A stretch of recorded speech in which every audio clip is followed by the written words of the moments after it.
بسم اللہ الرحمن الرحیم۔ السلام علیکم ورحمۃ اللہ وبرکاتہ۔ الحمد للہ والصلاۃ لنبیہ محمد وآلہ وصحبہ اجمعین، اما بعد۔ حاضرین و ناظرین، یہ درس قرآن نمبر 65 ہے، 65، اور آج سورۃ البقرہ کی صرف ایک آیت کی تلاوت کی جائے گی اور تشریح بھی آیت نمبر 76، 76۔ اعوذ باللہ من الشیطان الرجیم، بسم اللہ الرحمن الرحیم۔ وَإِذَا لَقُوا الَّذِينَ آمَنُوا قَالُوا آمَنَّا وَإِذَا خَلَا بَعْضُهُمْ إِلَى بَعْضٍ قَالُوا أَتُحَدِّثُونَهُم بِمَا فَتَحَ اللَّهُ عَلَيْكُمْ لِيُحَاجُّوكُم بِهِ عِندَ رَبِّكُمْ أَفَلَا تَعْقِلُونَ۔ صدق اللہ العظیم۔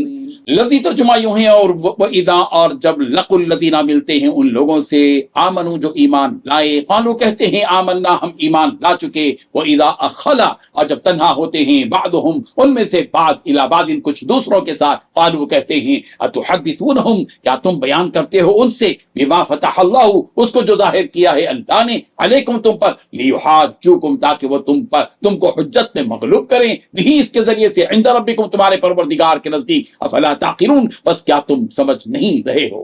ترجمہ یوں ہے، اور جب مسلمانوں سے ملتے ہیں تو کہتے ہیں ہم مسلمان ہیں، اور جب آپس میں ایک دوسرے کے پاس تنہائی میں ہوتے ہیں تو کہتے ہیں کہ جو کچھ اللہ نے تم پر ظاہر کیا ہے تم مسلمانوں سے کیوں بیان کرتے ہو کہ اس سے وہ تمہیں تمہارے پروردگار کے سامنے نیچا دکھائیں، کیا تم سمجھ نہیں رہے ہو۔ اس آیت میں 3 باتیں بتائی گئی ہیں۔ پہلی بات، جب یہ ایک دوسرے کے ساتھ تنہائی میں جاتے ہیں تو آپس میں ایک دوسرے سے کہتے ہیں کہ کیا تم ان مسلمانوں کو وہ باتیں بتاتے ہیں جو اللہ تعالیٰ نے تم پر کھولی ہیں۔ دوسری بات، تاکہ مسلمان تمہارے پروردگار کے پاس جا کر انہیں تمہارے خلاف دلیل کے طور پر پیش کریں۔ تیسری بات، کیا تمہیں اتنی بھی عقل نہیں ہے۔ بزرگان محترم، یہودیوں کی بڑی جماعت جو مدینے میں تھی، اسلام اور مسلمانوں کی کھلی دشمن تھی، لیکن انہی یہودیوں میں چند ایسے بھی تھے جو مسلمانوں کے سامنے اپنا مسلمان ہونا ظاہر کرتے تھے، اور اندر سے وہ اسلام اور مسلمانوں کے دشمن تھے، یا آستین کے سانپ تھے جو اندر ڈستے تھے۔ یہودی منافق جب آپس میں تنہائیوں میں ملاقات کرتے تھے تو اس طرح کی گفتگو کرتے تھے کہ جو تعلیمات تورات اور انجیل میں ہیں، جن میں آخری نبی کی اور نبوت کی علامتیں بیان کی گئی ہیں، یہ باتیں تم مسلمانوں کو کیوں بتلاتے ہو، اور خواہ ان کے ہاتھ میں اپنے خلاف ہتھیار کیوں دے دیتے ہو، اسی کو دلیل بنا کر وہ ہم کو مسلمان بنانے کی تدبیریں کریں گے۔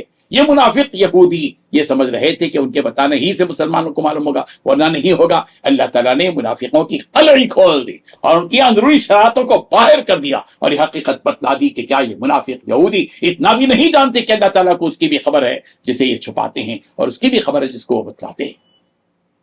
آدمی کی کمزوری یہ ہے کہ خود کی کمزوری کا اسے کم احساس ہوتا ہے، وہ اس کمزوری میں رب کی قوت کا بھی اندازہ نہیں کر پاتا۔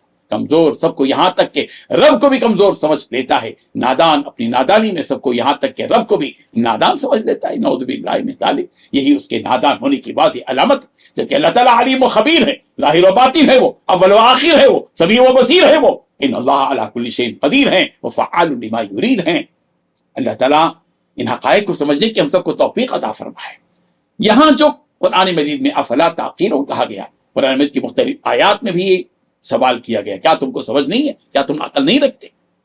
چنانچہ سورۃ المؤمنون کی آیت نمبر 80 میں کہا گیا، وَلَهُ اخْتِلَافُ اللَّيْلِ وَالنَّهَارِ أَفَلَا تَعْقِلُونَ۔ سورہ یاسین آیت نمبر 62 أَفَلَمْ تَكُونُوا تَعْقِلُونَ۔ سورۃ الحدید آیت نمبر 17 قَدْ بَيَّنَّا لَكُمُ الْآيَاتِ لَعَلَّكُمْ تَعْقِلُونَ۔ سورہ مومن آیت نمبر 66 وَلِتَبْلُغُوا أَجَلًا مُّسَمًّى وَلَعَلَّكُمْ تَعْقِلُونَ۔ اللہ تبارک و تعالی ہم سب کو ان آیات کو سمجھنے کی توفیق عطا فرمائے، آمین۔ وآخر دعوانا ان الحمد للہ رب العالمین۔ ڈیلی درس قرآن کو سبسکرائب کیجئے، اپنے تاثرات اور مشورے ارسال کیجئے، اور متعلقین کے گروپ بنا کر انہیں روزانہ درس قرآن بھیجیں اور اجر ثواب پائیں۔